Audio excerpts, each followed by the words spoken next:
Hello everyone, my name is Asyrafchazz and welcome back to yet another One Piece card game video. So all of these 6 OP-05 leaders have been revealed and we're going to talk about every single one of them in this video. So just to run through, Sabo, Sakazuki and ENEL were revealed earlier on, and then we had a Bello reveal as well as a purple Luffy reveal, and today at the recent Japanese tournament they revealed the last leader, which is a blue green Corazon, and we're going to talk about every single one of their effects as well as how strong I think they would be in the next meta game. So sit back, relax and enjoy every single OP-05 leader that's coming up real soon. So first of all, we have the red and black leader Sabo, 5000 power with the Revolutionary Army trait, and his ability is Dawn 1.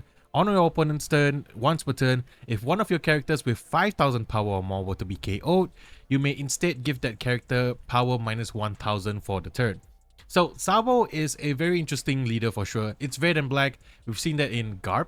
So that's a really cool connection between the two of them. And it's a way for you to protect some of your characters that have 5000 power or more. Let's say you have a Sabo blocker, 5 cost, 6000 power from OP-04 that's already been on the field for a turn. So your opponent chooses to use a jet pistol on it. So instead of it being KO'd, you can give that character minus 1000 power for the turn. So, you know, it makes your blocker stick around if your opponent wants to get rid of it. If it's your rested characters, your opponent have to kind of attack it, you know, maybe twice. So maybe the first time you can let it go or you can counter out of it. And then the second time, if you don't have enough counters, you can, you know, let it go and get KO'd. But with Sabo's ability, then it just gets minus 1000. So your opponent has to kind of spend yet another attack or another form of resource to kind of get rid of it. So it's really quite good. And it makes sticky characters such as Marco the Phoenix even better, because it gets even more difficult for it to get removed, because you can pitch an event card to Marco the Phoenix or a Whitebeard Pirates card for the blocker, and you can also prevent that character from being KO'd via Sabo's ability. So I think that's how you're gonna build Sabo. It's just having a lot of resilient, hard to remove characters that will just be on the field. You know, you have black, so maybe even Kairos could be an option, even though, you know, so even though you might have to rest your leader, I don't know. But I think Marco the Phoenix is going to be really, really good in this deck, and I'm sure there will be more characters that will be really hard to remove that's going to be coming to OP-05 that Sabo is going to take advantage of. I can't wait to see what people build with Sabo, and hopefully there will be more Revolutionary Army cards that would work well with Sabo. The next leader we're going to talk about is a blue-black leader, which is Sakazuki. Sakazuki is 5000 power with 4 life, and his ability is activate main once per turn. You may discard 1 card to draw a card. And his second ability is when attacking, give up to one of your opponent's characters cost minus 1. Now we've talked about Sakazuki before. I really think this is a strong leader. That ability to kind of discard what you don't need to potentially get a card that you do need is just really, really powerful on a leader itself. It's a looting effect that's going to be really, really useful. And the fact that you can, you know, attack and give something minus 1 makes it easier for some of your other effects. So a good thing about Sakazuki is that it's blue and black, which is a very good color combination. There's a lot of powerful blue event cards right now that can bottom deck your opponent's characters, like 3000 Worlds, Gomu Gomu no Red Rock. And now with Sakazuki's ability, you can give something potentially minus 1, which makes the magic number of 8 equal to 7. So then you can bottom deck something with a 9 cost Mihawk super rare from OP-01. I believe the potential of Sakazuki is there. Once the list has been out, it's going to be one of the most powerful leaders. Not to the extent of like an S tier straight. I think it's going to be a really high A tier, maybe even like a, you know, slightly below A tier leader, depending on how people build it. But the color combination alone and the fact that it's a generically good effect on a leader that works really, really well with a lot of black cards out there means that it's definitely going to see play. I really like Sakazuki as a leader, but not something that I would potentially pick up because it's not my kind of style. But yeah, Sakazuki, really interesting. So I think it's going to be really popular in the next meta game. Next up, we have ENEL. ENEL is our pure yellow leader, 5000 power, but it starts with 4 life, part of the Sky Island, of course. On your opponent's turn, once per turn, when your life hits 0, add the top card of your deck to your life, then discard 1 card from your hand. This is a fantastic, fantastic yellow leader. I think this is one of the strongest leaders from what we've seen so far. The ability to just, you know, regain your life again, and it's just really, really powerful, and it's reminiscent of this particular panel that people have been sharing, because the alternate art leader is actually a referencing this panel in particular, where ENEL restarts his heart with his ability, which is kind of reminiscent of this effect. It's really on flavor, 100%. And with yellow, you tend to have like, let's say you have multiple Parasparrows on your field and in your hand that you cannot use for counter if you're not playing it out as a character. You can always discard that in exchange for one card to be added to your life when your life hits 0. I think ENEL is just going to be really, really powerful. And not to mention that if you're at 1 life, you can play your 9-cost Yamato super rare from OP-04, and then you can potentially gain 1 life back. And then when it gets down to 0, you just gain another 1. So your opponent's going to have a really tough time going through and going for lethal, because ENEL just keeps refreshing his life. Sure, its effect was only once per turn, but it's the one that matter, right? Because imagine if the life that you put from top of your deck is something like a Capone Gang Beige, the trigger card, or a Sanji blocker, and that you can potentially use to protect you for another turn. That makes ENEL a really, really powerful leader, and I'm excited to play ENEL. ENEL is going to be my day 1 leader for OP-05. It's yellow, I just gotta play it, and it's really powerful. So I'm really excited to see what ENEL's gonna do in the next meta game. I do think that ENEL's gonna be one of the strongest leaders, definitely an A tier leader, not to the same level as like something like Whitebeard or Zoro, but definitely up there in my opinion. Next up, we have the 3 leaders that I haven't had the time to really go in depth on. First of all, it's Bello Betty, 5000 power, 4 life, yellow and red leader. Very, very cool color combination, part of the Revolutionary Army. And her ability is activate main once per turn.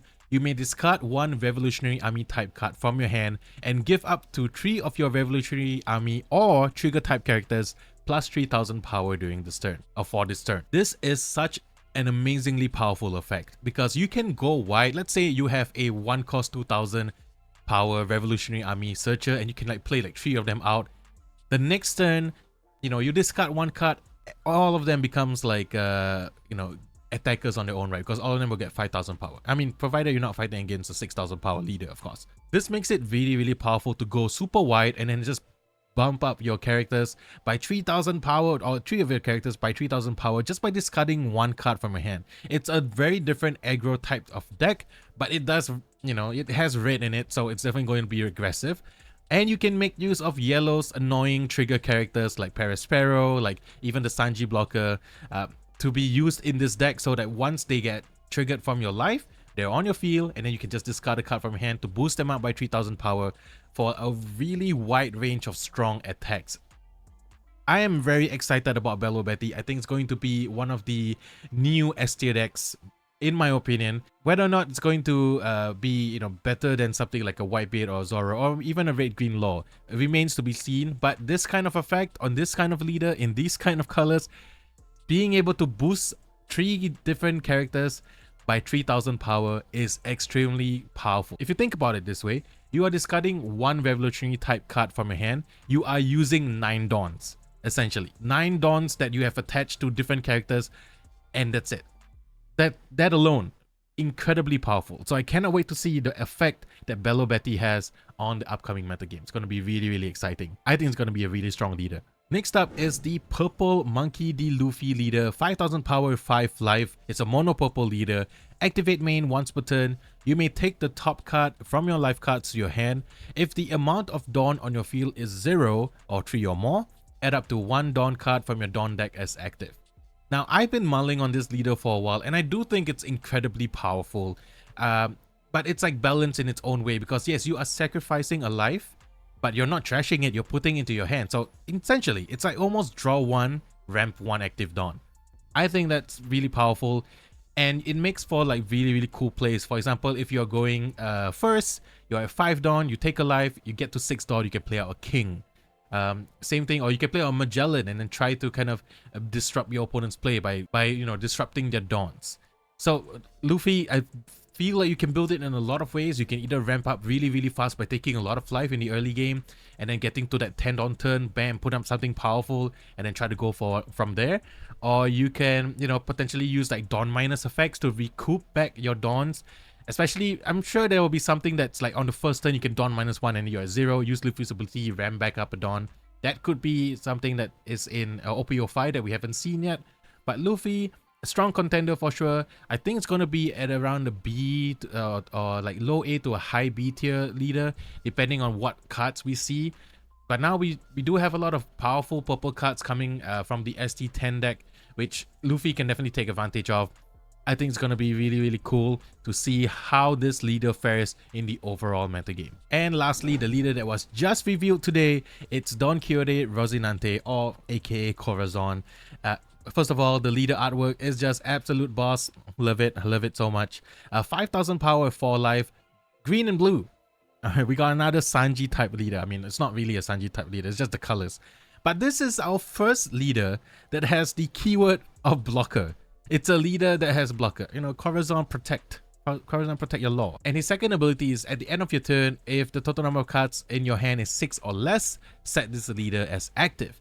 So yes, you can attack with this leader, and then if your hand total number of cards in your hands 6 or less, you can restand it so that it can do blocking duties. Now it's a great way to protect your vested characters. You know, for example, your searchers like Jory Bonnie or something like that, and you can protect it with Rocinante. And seeing that we have some extra OP-05 cards that are going to help Doflamingo, which is essentially a baby 5 searcher that looks for Don Quixote pirates, but it behaves like, you know, Jory Bonnie. So this is a way that you can protect those searchers so that you can potentially use them again. However, I do think that the complete ruling should be like if your opponent attacks your characters and then you block it with your leader, and their attack is still higher than your leader, if you're not countering out of it, you still will lose a life. So it's kind of dangerous in that sense. But now your opponent can't use their own searchers, like the one cost 2,000 such top 5 searchers, to attack into the repeated searcher, the one cost 1,000 powered searcher. So I think in that case, then yeah, the blocker for, I mean, like Rocinante being able to block those attacks could be really good. Protect your small stuff, and then you can play the 10 cost Doflamingo as a top end. There's a lot of things. This could be the dedicated Doflamingo Pirates leader that we can see the deck being based off. And then with access to blue, you have all the powerful blue removal. So that's like really, really powerful indeed. Now it's cool that, you know, now that it's green and blue, you can put in Virgo, the vanilla Virgo, in this deck, because, you know, he has ties to the Don Quixote family as well. So, you know, lore wise, that's kind of pretty cool in my opinion. I think that this leader is going to be very interesting. I mean, a leader with blocker could lead to very interesting possibilities, right? But the full extent of its powers, well, we don't really know just yet, but it could lead to some unique, interesting, you know, combat situations in the future where his blocking will really come in handy to protect some of your rested characters. Very cool blocker. Really love that Rocinante get a slot. No Shandora, no wipers, which is what we were expecting. But we did expect a green leader, a leader with green to be coming into the last slot. So, you know, I'm glad it kind of went to Rocinante. More love for the Doflamingo family. It's always good. So that's really awesome. And to round out the end of this video, we have a little look at how the alternate arts for this set look like. It's going back to the OP-01, OP-02 style of the close-up zoom leaders.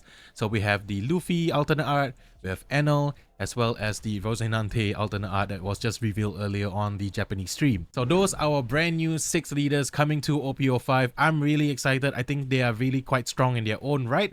Gives me the same feeling as our, you know, OP-04 leaders, where they all are trying to do their own thing, and some might be stronger than the others, but it does provide like a unique deck building perspective towards all of them.